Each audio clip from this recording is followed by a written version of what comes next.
começar.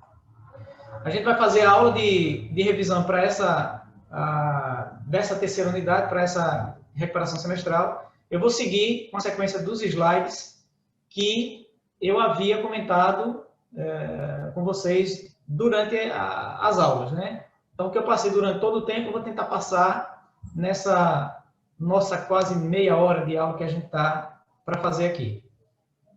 Bom, então, desde do assunto, né, do começo, você lembra que eu coloquei 2 capítulos. Eu coloquei 2 capítulos para a turma. Deixa eu só colocar aqui para apresentar.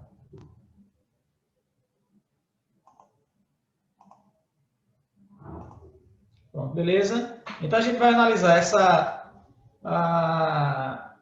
tanto o capítulo 3, né, que é desvendando a constituição da matéria, que é o que eu disse para vocês, que é de onde a química começa mesmo, desvendando a constituição da matéria, e a fórmula das substâncias. Então, vamos passar rapidinho. Lembre desse conceito.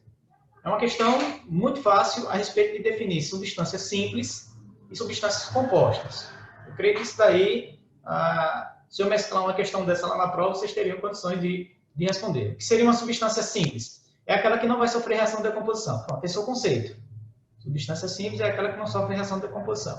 O conceito atual é que ela é formada por apenas um tipo de átomo. Então, esse segundo conceito, fica mais fácil você definir olhando a fórmula, que a gente vai representar ainda e fazer uma prova sobre esse assunto na quarta unidade.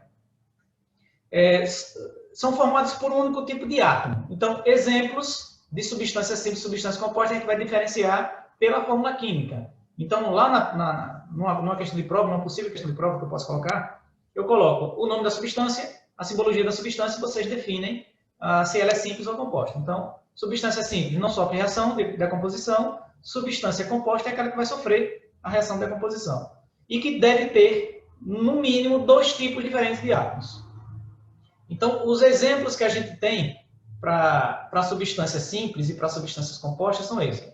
Oxigênio, O2, então só tem o O de oxigênio, tá? Então tem 2 átomos de oxigênio.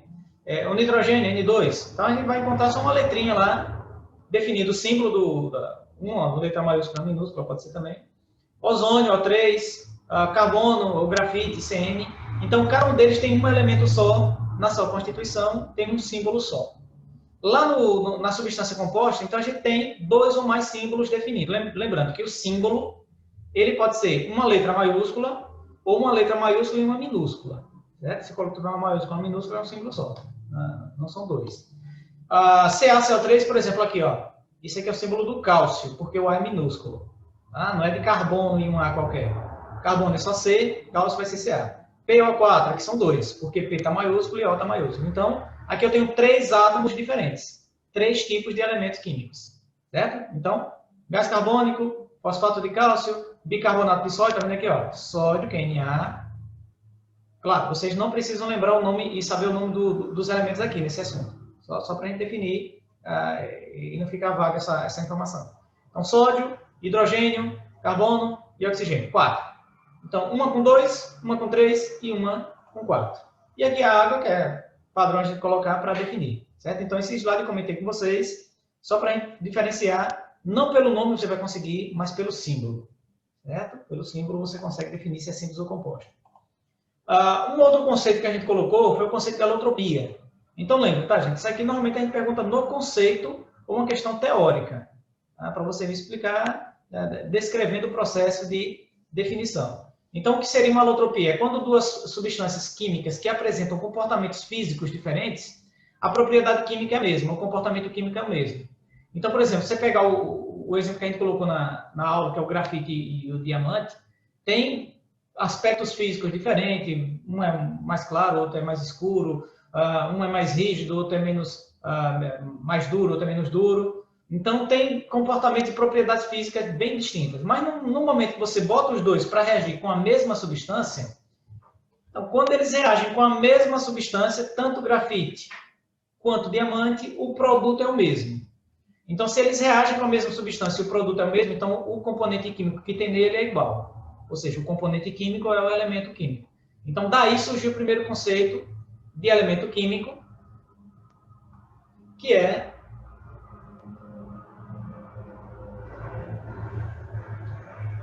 tá aqui o conceito de elemento químico. Ó. O primeiro conceito de elemento químico representa a unidade comum das variedades alotrópicas. Então, essas duas variedades que eu falei seriam o grafito e o carbono. São dois alótropos. Então, duas substâncias químicas alótropas. Por quê? Porque a propriedade física é diferente. Mas o comportamento químico é o mesmo. Então, quando eles reagiram, eu defini que eles são formados pelo mesmo elemento químico constituidor. Então, eu explico o conceito de elemento químico de acordo com o exemplo do grafito e diamante. Então, grafito e diamante têm comportamento físico, propriedade física diferente, mas no momento que vocês fazem reagir com oxigênio, eles têm o mesmo produto. Consequentemente, eles têm o mesmo elemento químico. Portanto, o elemento químico é a unidade comum entre essas variedades alotrópicas. E aí você, com base no exemplo, você monta e explica para mim como é que é esse conceito de elemento químico. Hoje, o conceito de elemento químico não é esse. O conceito químico a gente coloca um outro, né? É um conjunto de átomos de um mesmo tipo, certo? Aí, que apresenta o mesmo número atômico. A gente vai ver isso daí no outro conteúdo. Então, aqui seria só a representação para identificar. Grafite, ele tem o quê? Coloquei nada aqui. Reagiu com oxigênio e produziu gás carbônico. Então, se o oxigênio veio daqui, esse C vem de onde? Do grafite. É a mesma coisa com o diamante. Então, o diamante, não coloquei nada, o oxigênio é o 2, produziu gás carbônico. Lembrando que depois da seta é a produção, certo? Identifica a produção. Então, aqui, se ele tem oxigênio no final, o carbono vem de onde? O carbono vem do próprio diamante. Então, eles têm o mesmo elemento constituidor, certo? Então, só para definir, coloquei até o Czão aí no esquema do lado, para vocês identificarem que o elemento químico que está aqui tem que ser o C, de carbono, para constituir CO2 lá no final. Esse daqui foi o que eu disse para vocês, que é o conceito atual de elemento químico. Apresentam o mesmo número atômico. Ok? Bom, e aí a gente vem para as duas leis, que certamente eu vou cobrar de novo, não aquela mesma questão da prova, mas tem que cobrar a lei de Lavoisier e a lei de Proust, tanto na parte teórica, quanto na parte de resolução de problemas. Não tem como, tem que ter, certo, gente? Senão não faz muito sentido a gente trabalhar essas duas leis. São as leis ponderais de massa. A lei de Lavoisier, que é a lei da conservação da massa, não sei se vocês lembram qual é o conceito dela. Soma da massa do reagente, ela vai ser igual à soma da massa do produto. Então, o que tiver de soma total, tem que estar lá. Não pode nem se perder, nem criar, apenas ser transformada. Esse é o conceito geral de sua lei de conservação da massa. Tá? E aí, nessas situações, então a gente coloca, por exemplo, o próprio exemplo do grafito com diamante. Se eu pegar lá uma reação química em que eu tenha 12 gramas de grafito e 32 de oxigênio, no total tem que ter esse negócio no produto. Então, se o produto for um só, como é que eu vou achar a massa dele? Somando. Então, as questões de Lavoisier, de lei da conservação da massa, você resolve somando ou subtraindo os valores de massa. Certo? Se tiver variação proporcional, ou seja, se tiver um aumento de um dos componentes da reação, para você saber o quanto precisaria do outro, já não é a lei de Lavoisier, porque aí já não é conservação da massa, aí é proporção aumentada em mesma, ou massa aumentada na mesma proporção. Então, a lei das proporções definidas. Tem alguém com o microfone ligado? Por favor, desligue aí e o questionamento faça pelo grupo. Então, você tem lá 12 gramas de grafite com 32 de oxigênio. Tem que somar. No final, tem que ter aqui, ó, os 44. Certo? Não pode dar nem menos nem mais. Tem que ser exato para não ter massa perdida. Digamos do gás hidrogênio e gás oxigênio para produzir água. Se eu tenho 4 de gás hidrogênio com 32 de gás oxigênio, eu teria que, no final, produzir 36. Por quê? Porque eu tenho que somar. Soma da massa do reagente tem que ser igual à soma da massa do produto. Aí aqui fica tranquilo, porque eu tenho 2 reagentes e um produto. Aí o aluno, às vezes, se perde um pouquinho quando tem 2 reagentes, 2 produtos. Mas é a mesma coisa. No lugar da seta é o sinal de igualdade. E aí você vai fazer soma de massa, soma de massa. Tá? Não vai ter dificuldade nenhuma para fazer, é só subtrair ou somar, como a gente colocou em alguns outros exemplos. A outra lei que está aqui, a lei das proporções fixas e definidas, se uma determinada substância composta é formada por substâncias mais simples, unidas, elas estão sempre unidas na mesma proporção, ou seja, se você variar um dos componentes, o outro tem que variar na mesma proporção. Se você aumentou 2 vezes um, tem que aumentar 2 vezes o outro. Se você reduziu 3 vezes um, tem que reduzir 3 vezes o outro para manter a reação química íntegra, para que todo componente que está lá nos seus reagentes seja utilizado por completo. Então, é a variação, certo? Aumentou ou diminuiu. Então, isso daí já é uma questão de lei de Proust. Aí eu perguntei essas questões lá na prova, pedi para que vocês colocassem só o resultado, não era para mandar pelo WhatsApp, tá, gente? A resposta era apenas para vocês darem os resultados e explicar para mim como foi que vocês fizeram. Olha, professor, eu coloquei ali porque ele teve um aumento de 2 vezes no componente, então todos os outros têm que aumentar 2 vezes. Multipliquei tudo por 2. O outro reduziu 3 vezes, então eu tive que dividir ele por 3 e eu dividi todos os outros por 3. Isso daí já era a explicação para mim, certo? Colocar só o resultado não era suficiente para me dizer como você chegou. Você tem que colocar o resultado e me explicar como havia chegado nessa resposta, certo? Então, vou colocar 2 questões basicamente semelhantes a essa, para que vocês, mais uma vez, tentem responder, e aí responde direitinho lá, fazendo as contas no caderno, e aí quando for passar para o celular, para o programa, para o formulário, coloca a explicação. Eu encontrei isso, porque não dá para colocar a foto, tá, gente? Tem um aluno querendo colocar a foto no formulário, não dá, porque não é permitido. E também mandar para mim, aí ficam muitas informações e eu posso acabar me atrapalhando. Por isso que eu não pedi todas, eu só pedi de uma, certo? Porque aquela ali, o pessoal mandando, dá tempo de eu corrigir tranquilo, sem muito problema de resolução. Então, aqui, ó, o exemplo que a gente tem para a lei de Proust seria essa. Grafite mais oxigênio produzindo gás carbônico. Então, coloquei a reação química lá, a massa de um somada do outro, dando 44. Mas se a gente aumentar esse valor de grafite para 24, aí o que é que a gente faz? Pega o maior, divide pelo menor, certo? Peguei o maior, dividi pelo menor. Deu 2. Então, quer dizer que aumentou 2 vezes. Se tivesse sido aqui o maior e aqui o menor, ia fazer a mesma coisa. Pegar o maior e dividir pelo menor. Mas se tivesse reduzido, você iria dividir. Então, como aqui aumentou, a gente vai multiplicar. Multiplico 12 por 2, 32 por 2, consequentemente 44 por 2, porque vai ser o dobro de todos eles, né? Se no reagente aumentou 2 vezes, o produto tem que ser aumentado obrigatoriamente 2 vezes. Todos eles têm que aumentar sempre na mesma proporção, certo? Então, como é que ficaria aqui? A outra reação química, grafite e oxigênio. Eu fiz o seguinte, aqui é 32, eu baixei para 16, tá vendo? O que é que eu vou pegar? Maior divide pelo menor. Eu não sei se dá para acompanhar aqui o movimento do ponteiro da seta, certo? Então, 32, que é o maior, peguei pelo menor. Então, 32 por 2. 2. Ah, então, é a mesma coisa do outro, professor, porque deu 2 resultado. Não, aqui aumentou, tá vendo? Ó? De 12 passou para 24. Então, multipliquei. Aqui, ele reduziu de 32 para 16. Eu dividi. Então, dividi 32 por 2, 12 por 2 e 44 por 2. Certo? Aqui ficaria 6, aqui 22. E a última proposta é só para a gente identificar que se eu somar a massa dos reagentes, claro, aqui é o seguinte, tá, gente? Desculpa, isso aqui é só para identificar o que acontece quando tiver uma situação como essa. A massa aqui do grafite é 12, mas eu só coloquei 16, só coloquei metade, tá? Do que ele precisava. Então, se eu coloquei metade, eu vou usar quanto desse aqui? Eu só vou usar metade. O restante vai sobrar, certo? Então, aqui são as resoluções, né? Da primeira, 24, aumentou 2 vezes, 64, e aqui aumentou 2 vezes, 88.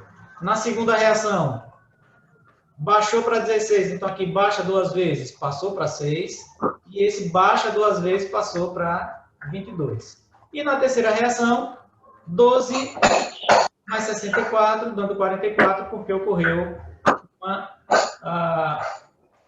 na verdade, aqui na terceira eu coloquei uma informação incorreta, tá, gente? Aqui seria 16, aqui seria 12, aqui seria 22 mais 6, certo? Não teria esse total de massa somada, beleza? Essa terceira equação aqui eu acabei colocando errado, tá vendo? Sobraria 32. Então, passando aqui, o outro conceito importante. Por que esse conceito é importante? Porque a gente vai trabalhar a evolução dos modelos atômicos. Modelos atômicos, lá na frente, tá? Vai ser bem distante. Ele não é aceito atualmente, ele baseou-se nas duas leis, então tem que lembrar em quem ele se baseou para poder fazer. Por favor, quem tiver com o microfone ligado, desligue.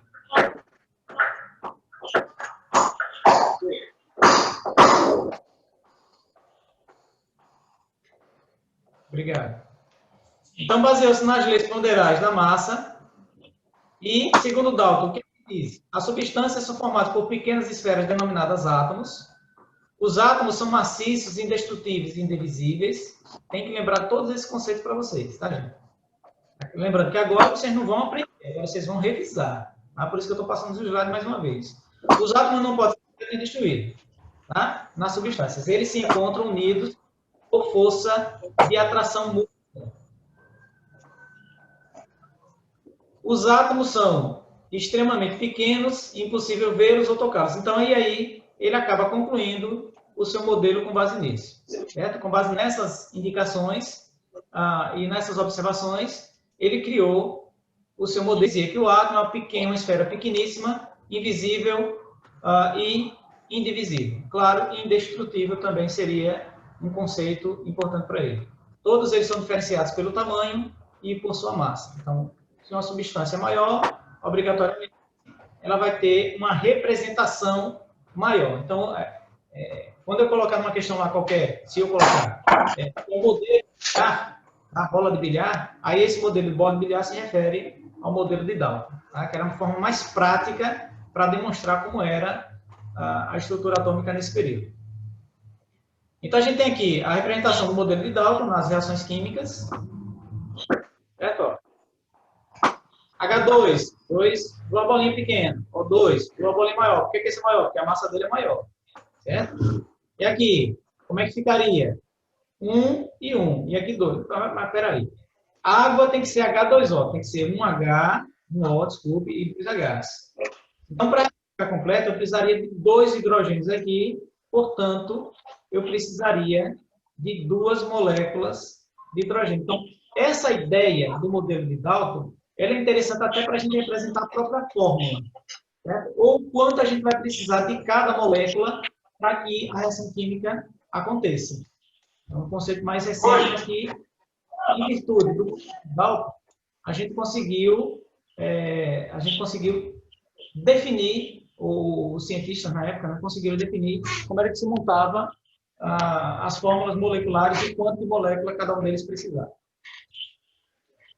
Vou tentar passar rapidão aqui, gente, porque o nosso horário já está bem em cima. Eu creio que são alguns conceitos que a gente vai ter que ir lembrando. Leis das proporções volumétricas. Analisou o comportamento das substâncias gasosas nas reações químicas. Observou os dados de volumes das substâncias que reagiam dos produtos. E aí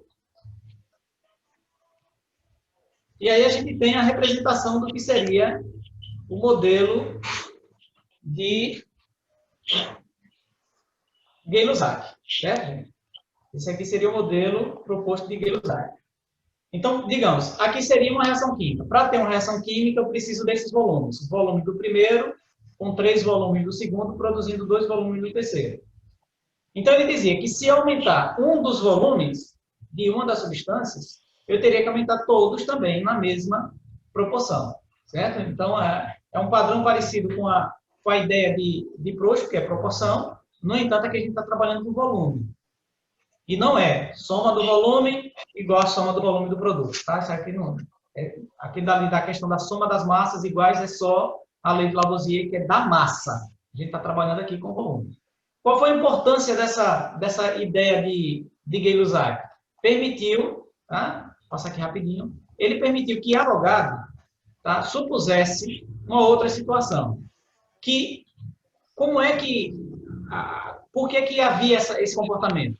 Por que que aumentando um componente, os outros aumentariam? Bom, ele imaginou, Avogadro imaginou, se ele aumenta e aumenta a quantidade de volume, então eu diminuindo também vou diminuir proporcionalmente o volume dessas substâncias, dos volumes dessas substâncias. E vou chegar num volume tão pequeno que eu não mais vou conseguir dividir, porque senão ele não vai ser mais aquela substância. Então, como é que eu vou chamar esse volume tão pequeno que eu não consigo mais dividir? Eu vou chamar isso de molécula.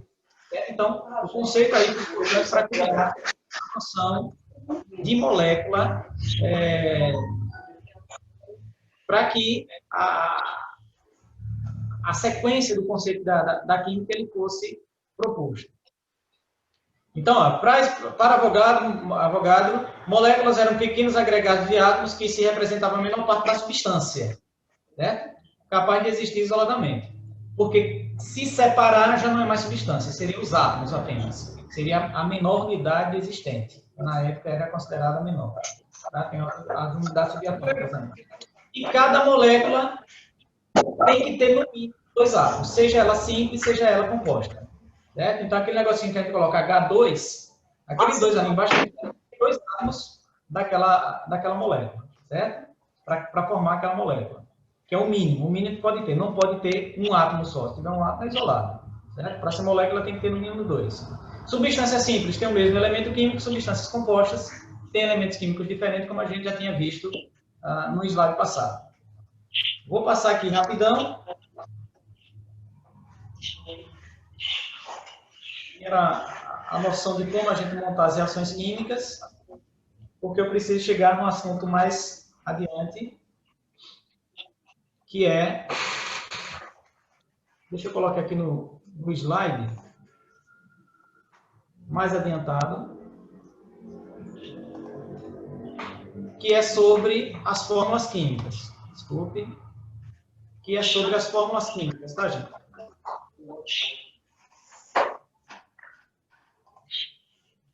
Pronto. Então, lembrando que as fórmulas químicas, para a gente demonstrar, teve que primeiro concluir como era o conceito de massa atômica, como era o conceito de massa molecular. Então, qual foi o primeiro conceito proposto? A massa molecular, certo? Baseado nessas ideias que tinham anteriores. Hipótese de Avogadro, tá? Que aí vem dizendo o que é que diz a hipótese dele, a respeito da lei de Gay-Lussac, que era a volumétrica.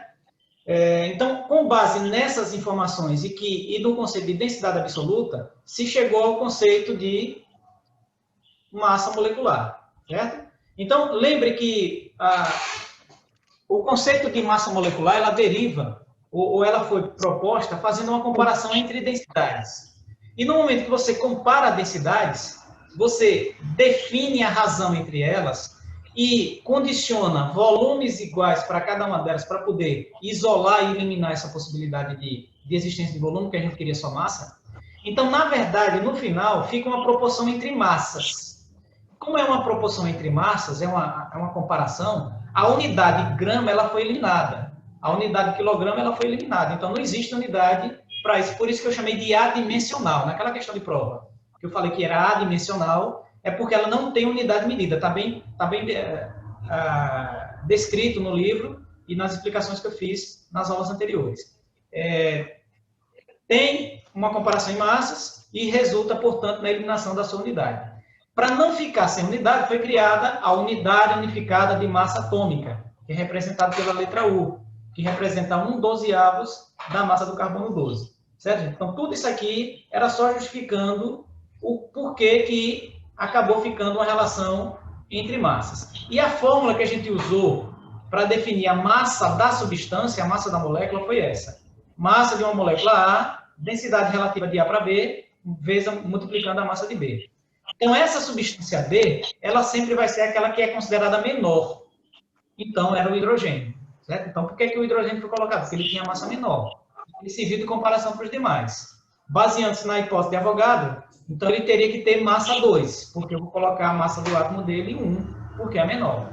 Certo, gente? Então, essas noções que a gente fez, todo esse trabalho aqui, era só para definir que a massa molecular ela é adimensional, definida por essa fórmula, inclusive colocando alguns exemplos que foram naquelas tabelas de comparação. Tá? Para você calcular a densidade relativa, obtendo a densidade relativa, você multiplicaria esse valor da densidade relativa pela massa do hidrogênio, que era 2, e aí você encontraria as massas moleculares. Para achar a massa atômica, você faria o máximo divisor comum. Está aqui ó, o slide que eu dizia que era adimensional. Não, é adimensional, por ser uma unidade sem medida. Sem unidade de medida, desculpe, e porque resulta de uma comparação entre massas. Então, era só esse trechinho do slide para responder uma daquelas questões que eu coloquei para vocês. A massa atômica faz uma relação da substância simples e composta formado por elemento químico que você quer, determina-se as massas dessas substâncias e aí, através das reações químicas de decomposição, você vai determinar a massa do elemento presente na quantidade de massa da substância e ela vai ser expressa em gramas. Tá? A gente pode expressar tanto ela sem unidade, como pode expressar também ela em gramas. Então, você pega todas as substâncias que tem aquele elemento que você quer, pega a massa daquele elemento que você quer em cada uma delas, e o máximo divisor comum vai ser o valor da massa atômica daquela substância. Como assim? Peguei aqui várias substâncias, tem aqui todas as massas delas, e aqui a massa de carbono presente em todas elas. Na primeira tem 24, na segunda tem 17, na terceira tem 24. Então, todas elas têm um número tão grande que eu consigo dividir todos, que é 12. Então, qual seria a massa do carbono? 12. Certo? Peguei oxigênio, então vai dar 16. Massa do oxigênio, 16. Então, se olhar o menor dos números aqui, ele vai representar o máximo divisor comum. Certo?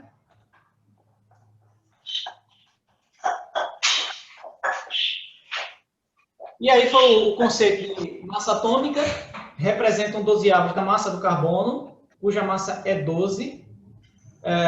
A gente utiliza para padronizar as grandezas físicas de massa atômica e massa molecular, porque como não fica sem unidade, a gente tem que representar e definir uma unidade para ela, ou simplesmente eu posso não colocar nada na questão. Coloco só 12, 14, 16, 28. Coloco U, não coloco nada, eu posso colocar gramas, porque a gente pode fazer essa conversão, porque ela é proporcional.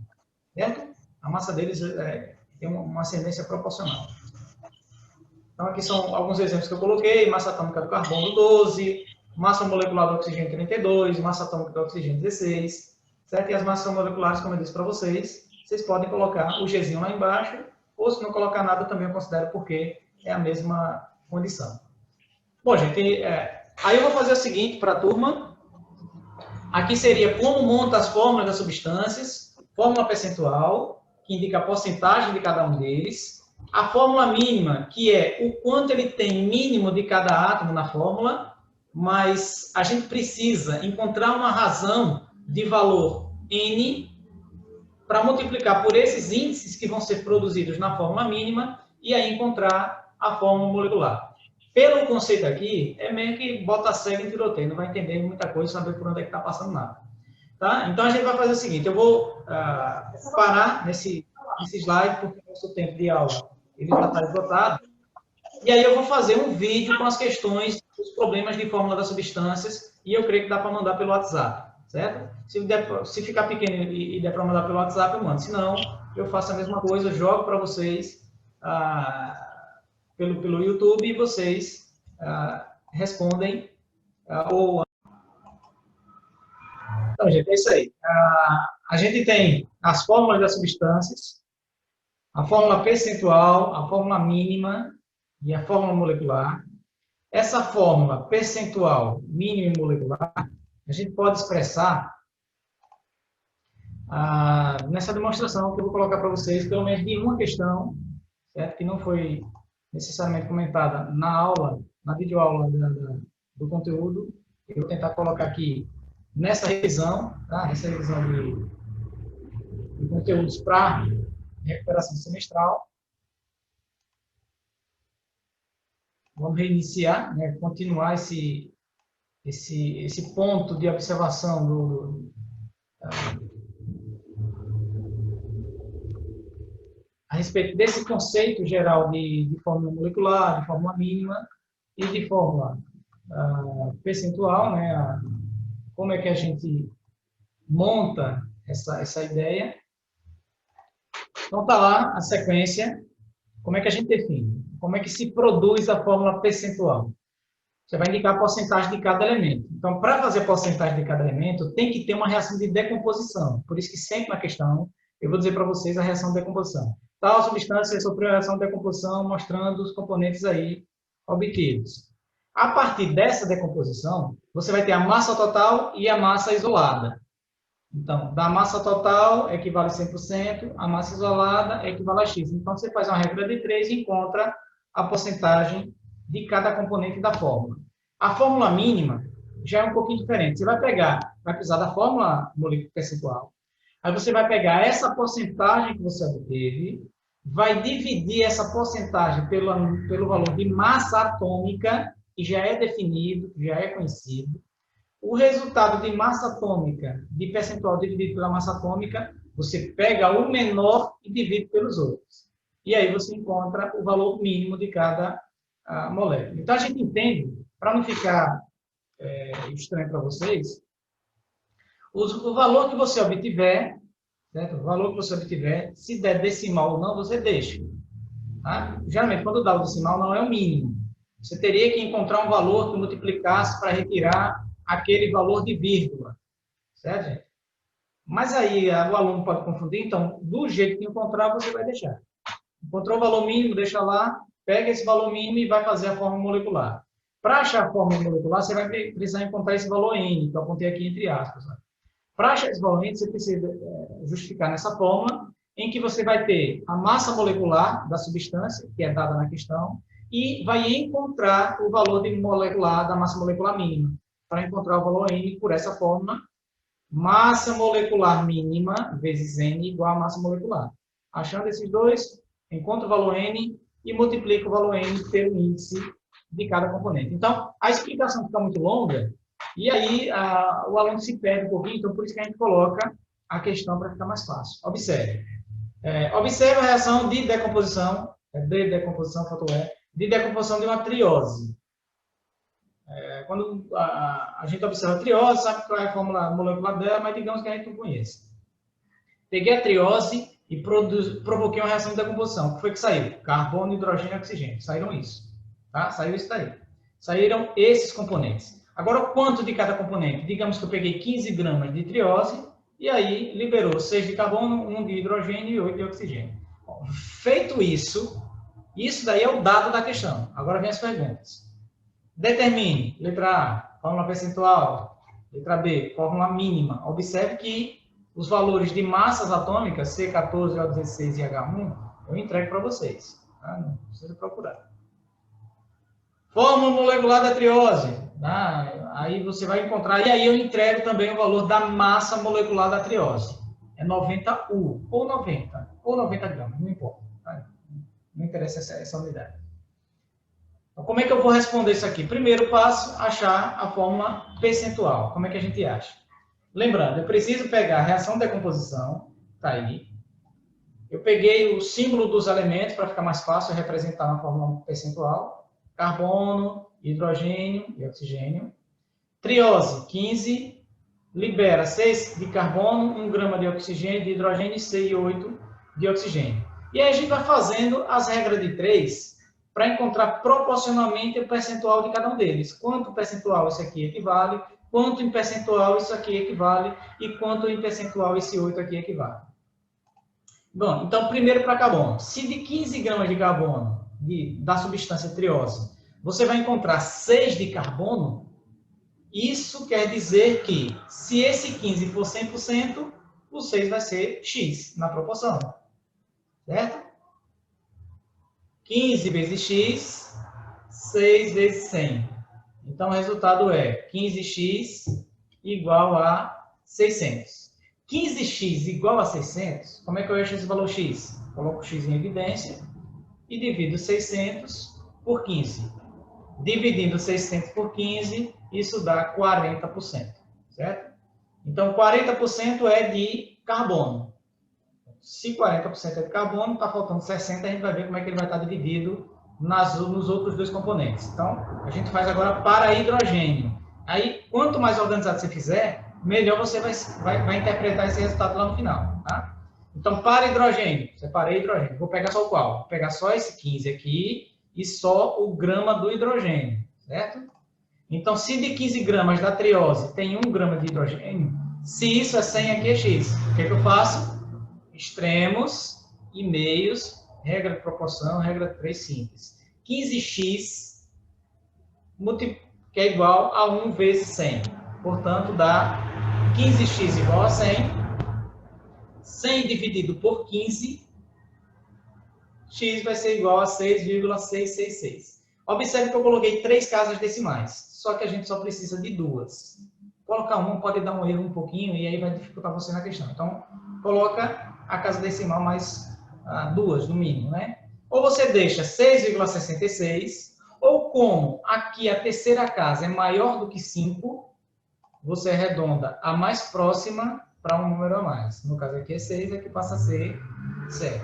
Ou deixa 6,66. É melhor deixar do jeito que você encontrar, certo? Não vai dar 100% no final, mas a gente já tem uma noção do quanto é. E aí eu preciso achar o do oxigênio. Então, carbono foi 40, hidrogênio 6,66, e aí o restante já sabe que é de oxigênio, né? Vai dar 53,33. Então, 15 gramas de triose, 8 de... de onde ele encontrou esse 8, professor? Daqui, ó. Certo? De 15 para 8. Então, de 15 para 8, se esse 15 é o valor total, então, 100%, o 8 vai ser a fração x. 15 vezes x, 100 vezes 8, 800. 800, coloca x em evidência, vai lá para baixo. 800 dividido por 15, 53,33. Então, a fórmula percentual da triose é C, 40%, H, 6,67 e O, 53,33. Então, isso daqui, por exemplo, tem que ser representado para mim. Certo? Não é só você achar aqui separado, tem que representar para me indicar qual é a fórmula que a gente tem. Beleza? Lembrando que somando tem que dar 100% ou aproximadamente 100%. Né? Por exemplo, se você colocar 6,66, vai dar 99,99. Se arredondou a casa decimal, do jeito que eu fiz aqui, aí daria 100%. Viu? Aqui é a soma. 40 mais 6,67 mais 53,33, 10 a 1, 10 a 1, 10 a 1 e 10. Então, está tudo 100 aqui, somando dá 100%. Viu? Aqui é só para ter certeza que você fez a conta certa. Às vezes o aluno vai dar 150, está errado. Dá 110, está errado. Dá 101, dá errado. Certo? Tem que dar 100 ou 99,99, 99,98, aproximadamente 100. Agora, para determinar a fórmula mínima, é aqui que o pessoal mais se perde, certo? Na determinação da fórmula mínima. O que é que vocês devem fazer? O que eu disse? Pega o percentual de cada elemento. Então, eu preciso da fórmula percentual aí, da porcentagem de cada um deles. Divide cada percentual pela massa atômica. Por exemplo, carbono, pega os 40 dele e divide pela massa atômica que ele tem, que é 12. 40 dividido por 12 dá 3,33. Aí vou pegar o hidrogênio, percentual do hidrogênio, 6,67 dividido pela massa atômica do hidrogênio, que é 1. Dividiu aqui, dá 6,66 ou 6,67. Vou pegar o oxigênio, qual é o percentual dele? 53. Divido pela massa atômica do oxigênio, que é 16. E aí, dividindo, dá 3,33. Acabou aqui? Não, foi o que eu disse. Pega o percentual, divide pela massa atômica e obtém os resultados aqui. O menor desses resultados você vai utilizar para dividir todos. Quem é o menor deles? 3,33. Então, você pega esse menor e divide todos eles por 3,33. Então, 3,33 por ele mesmo dá 1. 6,67 por 3,33 dá aproximadamente 2. 3,33 dividido por 3,33 dá 1. Pronto, aí você encontra aqui a fórmula mínima. A fórmula mínima é C1H2O1.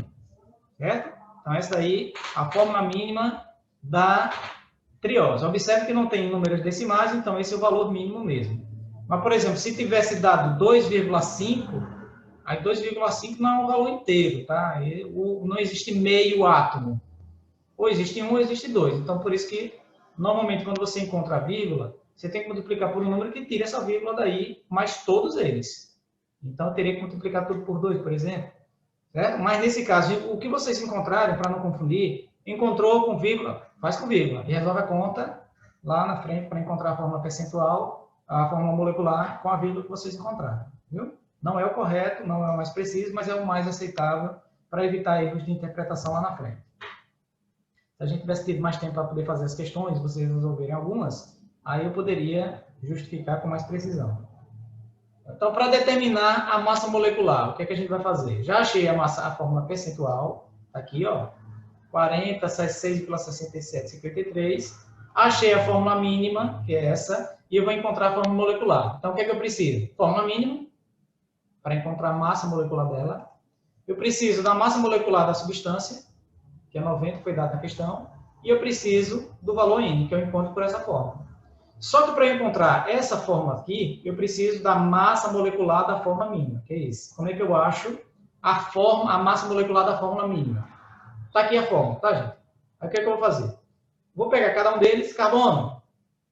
Quantidade de carbono, multiplico pela massa atômica dele, que é 12, certo? Então, peguei o carbono, esse número aqui identifica quantos átomos ele tem, 1, e multiplico pela massa atômica. Ah, onde é que eu vou encontrar a massa atômica? Lembra que foi indicado na questão, certo? Então, é 12 aqui também. Não tem, não vai ser diferente de forma nenhuma. É o mesmo valor.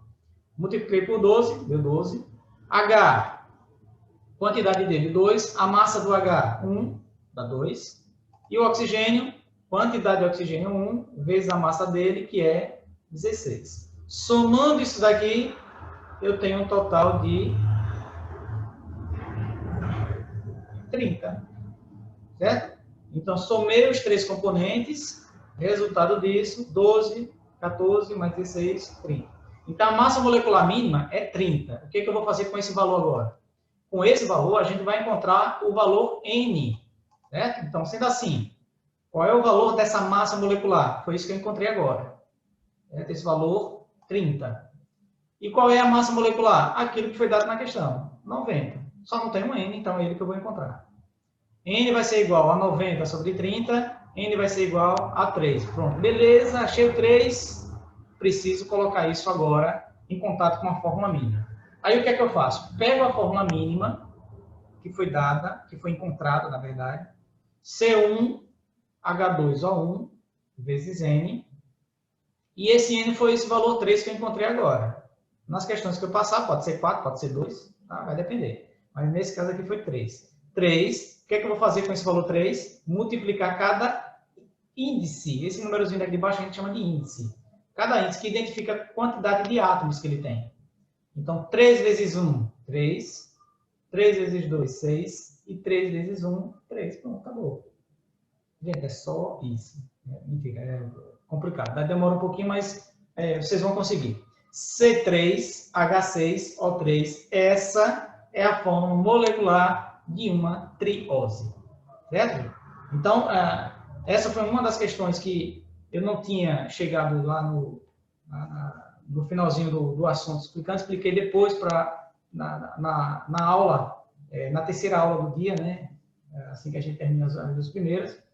E aí, como poucos alunos tiveram acesso, né, vieram para a aula, certo? Assistiram a primeira aula, mas não vieram para a segunda e acabou faltando falar essa questão para os demais. Então, lembrem, peguem os materiais, façam as revisões que vocês têm que fazer. Suscitou dúvida, pode colocar a questãozinha para mim, me envia, eu tento responder, mando uma breve explicação, assim que possível, né? Porque nem toda hora a gente está disponível para poder mandar as informações. A gente tem um tempo muito ocupado aqui na produção do material, na análise de muitas mensagens e no descanso que a gente vai ter ou precisa para poder chegar aqui e não ficar com essa cara de sono que eu estou agora, de dormir tarde e acordar cedo para poder fazer esses trabalhos em casa. Certo? Então, vamos lá, mãos à obra, vamos estudar e que na próxima aula a gente se saia melhor na próxima prova, né? Vocês se saiam melhor e atinjam a média que a gente precisa, que é a meta de vocês. Ou um pouco a mais, tá, gente? Então, até terça-feira, bom trabalho e boa prova lá na frente. Valeu, gente. Tchau.